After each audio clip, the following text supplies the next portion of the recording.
और मेरा निवेदन सभी मेरी जीजियों से, मेरे जीजाओं से, मेरी बेटियों से, बेटाओं से, मेरी माताओं से, श्रावण के महीने के जितने सोमवार रहें, प्रत्येक सोमवार को शंकर जी का अगर मंदिर जा सको तो ठीक है, ना जा सको तो शिखर का दर्शन, और वो भी ना कर सको तो अपने घर में जो शिवलिंग है उस पर 3 बार, 3 छोटा सा लोटा ले लो, बड़ा लोटा ले लो, कैसा भी, 3 बार शिव जी का नाम लेकर 3 बार जल को अवश्य चढ़ा। जितने सोमवार पड़े श्रावण के महीने में आप 3 बार, भले 1 लोटा जल है उसी को रोक रोक कर 3 बार चढ़ाओ, और 3 बार चढ़ाओ।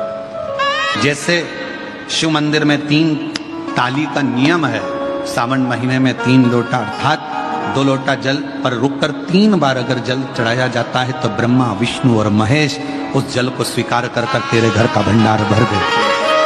3 बार सावन के महीने में किसी भी एक सोमवार को अगर व्यापार नहीं चल रहा है, नौकरी नहीं मिल रही है, तो कोई तकलीफ आ रही है, तो कोई कष्ट आ रहा है, कोई रोग बढ़ रहा है, डॉक्टर से ऐसा लग रहा है कि ये बड़ी बीमारी बताने वाला है, शरीर में कोई गांठ पड़ गई है और वो जांच के लिए गई है, तो बिल्कुल श्रावण के महीने में किसी भी एक सोमवार को गंगा जल लेकर जाइए शिव मंदिर में। शंकर जी के मंदिर में थोड़ा सा गंगा जल नंदी को समर्पित कर कर, थोड़ा अशोक सुंदरी को समर्पित कर कर, थोड़ा गणेश और कार्तिकेय को समर्पित कर कर, थोड़ा सा गंगा जल जया, विषहरा, शामरीबारी, दौतली और देव को समर्पित कर कर, थोड़ा सा गंगा जल शिवलिंग को समर्पित कर दो। उस गंगा जल को वापिस झेल कर लेकर आओ। 3 दिन तक लगातार उस गंगा जल को पीना प्रारंभ करो। उसके बाद जांच के लिए आप कहीं पर भी जाइए, बाबा कृपा जरूर करेगा, ये निश्चित था। सावन के महीने के 5 सोमवार की महिमा क्या होती है, तो कहा अगर 5 सोमवार सावन के महीने में पड़ जाते हैं तो शिव पंचायत का पूरा पुण्य एक शंकर पर जल चढ़ाने से पूरा फल प्राप्त हो जाता है। शिव पंचायत श्रावण के महीने में किसी भी एक सोमवार को अगर व्यापार नहीं चल रहा है, नौकरी नहीं मिल रही है, तो कोई तकलीफ आ रही है, तो कोई कष्ट आ रहा है, कोई रोग बढ़ रहा है, डॉक्टर से ऐसा लग रहा है कि ये बड़ी बीमारी बताने वाला है, शरीर में कोई गांठ पड़ गई है और वो जांच के लिए गई है, तो बिल्कुल श्रावण के महीने में किसी भी एक सोमवार को गंगा जल लेकर जाइए शिव मंदिर में। शंकर जी के मंदिर में थोड़ा सा गंगा जल नंदी को समर्पित कर कर, थोड़ा अशोक सुंदरी को समर्पित कर कर, थोड़ा गणेश और कार्तिकेय को समर्पित कर कर, थोड़ा सा गंगा जल जया, विषहरा, शामरीबारी, दौतली और देव को समर्पित कर कर, थोड़ा सा गंगा जल शिवलिंग पर समर्पित कर दो। उस गंगा जल को वापिस झेल कर लेकर आओ। 3 दिन तक लगातार उस गंगा जल को पीना प्रारंभ करो। उसके बाद जांच के लिए आप कहीं पर भी जाइए, बाबा कृपा जरूर करेगा, ये निश्चित। ये शिवलिंग जलाधारी, यहां से जल अशोक सुंदरी के पास में से नीचे की ओर गिर रहा, ठीक है। बेलपत्र नहीं है आपके पास चढ़ाने के लिए, मत चढ़ाओ। जल नहीं है चढ़ाने के लिए, मत चढ़ाओ। अक्षत नहीं है चढ़ाने के लिए, मत चढ़ाओ। पुष्प नहीं है शिव जी को चढ़ाने के लिए, मत चढ़ाओ। शमी पत्र नहीं है, मत चढ़ाओ। पर किसी शिवालय में, किसी शंकर के मंदिर में अगर तुम गए हो, तुम्हारे पास में कुछ भी नहीं है, जो भी भगवान का दर्शन तुमने किया है, तो यहां से जो पानी नीचे गिरता है, उस गिरने वाले स्थान पर मात्र अपने हाथ का 3 बार स्पर्श कर कर बाबा से दिल की बात कहकर आ जाओ, तो उनकी मुराद बाबा पूर्ण कर देता है। वो सहज प्रसंग है। पहला दिन एक बेलपत्र शिव को अपनी मनोकामना कर कर रोग धोग बीमारी तकलीफ कष्ट दूर करने के लिए शंकर के शिवलिंग पर अगर बन सके तो मंदिर में, आप लोग तो यहाँ हैं तो देवादिदेव महादेव कंकर शंकर को चढ़ाओ। और अगर बेलपत्र नहीं हो तो बेलपत्र जो चढ़ी हुई हो उसी को धोकर वापिस चढ़ाओ। वापिस और सावन का महीना है, दिल से बाबा को ले।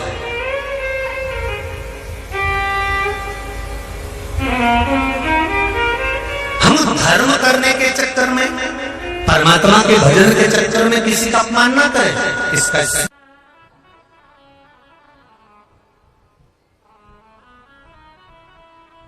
जब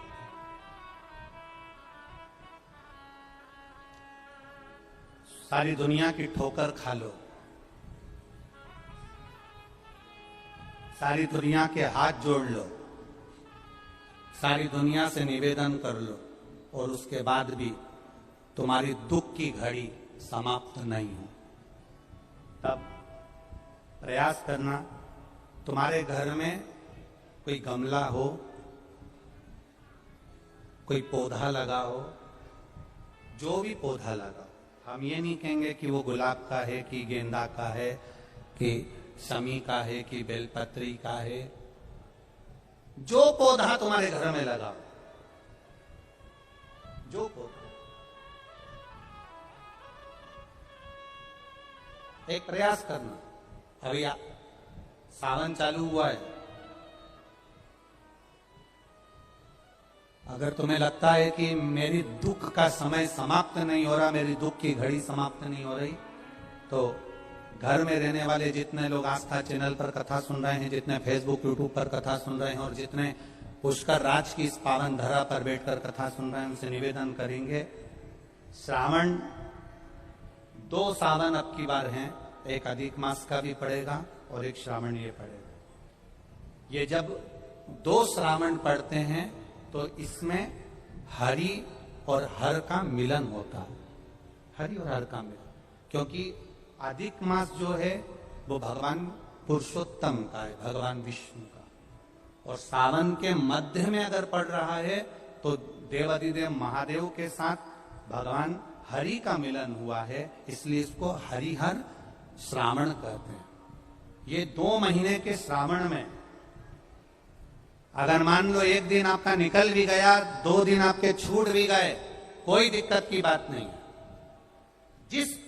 जो पेड़ तुम्हारे यहां लगा हो, जो पौधा तुम्हारे यहां लगा हो, जो वृक्ष तुम्हारे यहां लगा हो, जो क्यारा तुम्हारे यहां, कुंडी तुम्हारे यहां, उसी की मिट्टी को, उसी के पेड़ के नीचे, उसी पौधे के नीचे, उस मिट्टी को थोड़ा सा हाथ से उसको उठाकर एक लिंग की आकृति बना ले। उसमें जलाधारी बनाने की जरूरत नहीं, केवल लिंग की आकृति बनाकर उसी की पूजन वहीं कर पानी चढ़ाकर 15 से 20 मिनट बाद अपना काम करने के बाद उसी को उसी मिट्टी में विसर्जन कर दें, अपनी कामना कर देवाधिदेव महादेव 2 महीने के बाद क्या देगा ये वही जान सकता है।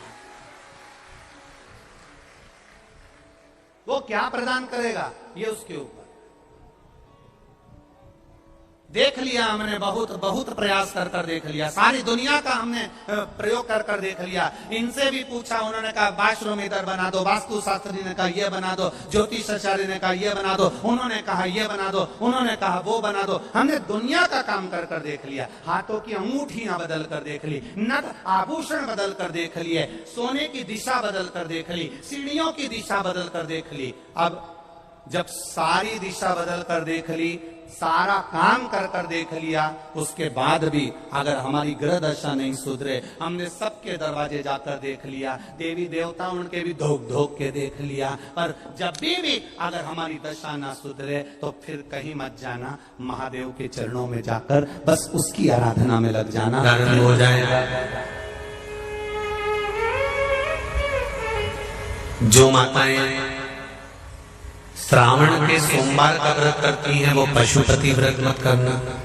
जो श्रावण के सोमवार का व्रत नहीं करती हैं वो पशुपति व्रत कर सकती हैं, उनको पशुपति व्रत करने का मना नहीं। पर यदि श्रावण का व्रत आप पहले से करते आ रहे हो, श्रावण महीने का व्रत करते आ रहे हो, या श्रावण के महीने में तुम सोमवार करते आ रहे हो, तो फिर पशुपति व्रत ना करते हुए इसको 1 महीना, भले 2 हुए हो, 3 हुए हो, 4 हुए हो, रोक दो। फिर अगला जब श्रावण पूर्ण हो जाए फिर जो सोमवार आए फिर चालू कर दो। पर अगर श्रावण का व्रत करते हो तो, और अगर श्रावण का व्रत नहीं करते हो तो पशुपति व्रत चालू है, मना नहीं। श्रावण के महीने में जल चढ़ाने के पात्र 2 करना। कितने पात्र करना? जम के बोलो दो पात्र कर लो, भले 2 हाथ में लेकर मत जाओ, एक के ऊपर एक कलश लेकर जाओ। उसका कारण क्या है?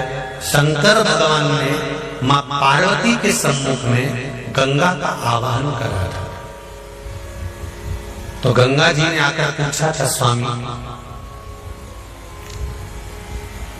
जब पार्वती आपके नजदीक में विराजमान है तो मुझे बुलाने का कारण क्या था? भगवान शंकर कहते हैं, श्रावण का महीना प्रारंभ हो रहा है, जब मेरे ऊपर सृष्टि का भार आएगा तो मुझे गंगा और पार्वती दोनों की जरूरत पड़ेगी। जब घर में विवाह आता है, शादी आती है, कोई फंक्शन आता है, कोई मेहमान आते हैं, तो थोड़ी ड्यूटी बढ़ जाती है। रोज 8 बजे उठते हो, पर शादी रहती है तो कितनी बजे उठना पड़ता है? सुबह 6 बजे 7 बजे। यहाँ पर भी आप रोज अपने घर पर उठते होगे 8 बजे तक 7 बजे तक, पर यहाँ तो तुम जब सो रहे होगे तो सवेरे कब हो जाती है और रात कब हो जाती है तुम्हें नहीं मालूम पड़ता होगा कि कब रात होगी कब सुबह होगी। लोग ढोलक पीते पीते पीते पीते 11, 12, 1 और तुम्हारी लग गई झपकी और बज गई 3:30, सब लग गए लाइन में नहाने और तुम भी भागी जल्दी से नहाने। और नहाने भी कहा जाए तो माता इतनी चतुर, उन्हें का बरसती हो रही है जल की। भगवान भी सोच समझ के पानी गिराता था, 3 बजे से गिराना चालू करता था 6 बजे तक। उस बीच में भगवान को भी मालूम है मिश्रा जी कहाँ से नल लाएगा, इसलिए उन्होंने चारों तरफ से पानी गिराया। बोलो सही है कि गलत है? ओम नमः शिवाय, श्री शिवाय नमस्तुभ्यम। स्वागत है आपका हमारे यूट्यूब चैनल पर। तो दोस्तों आज हम फिर से एक बार बात करने जा रहे हैं सावन के प्रथम सोमवार के उपाय के बारे में। तो दोस्तों सावन के प्रथम सोमवार जो कि 14 जुलाई को है, और इस 14 जुलाई को सावन का प्रथम सोमवार है। तो दोस्तों हम जानेंगे इस सोमवार को उपाय कौन सा करना है और उपाय को करके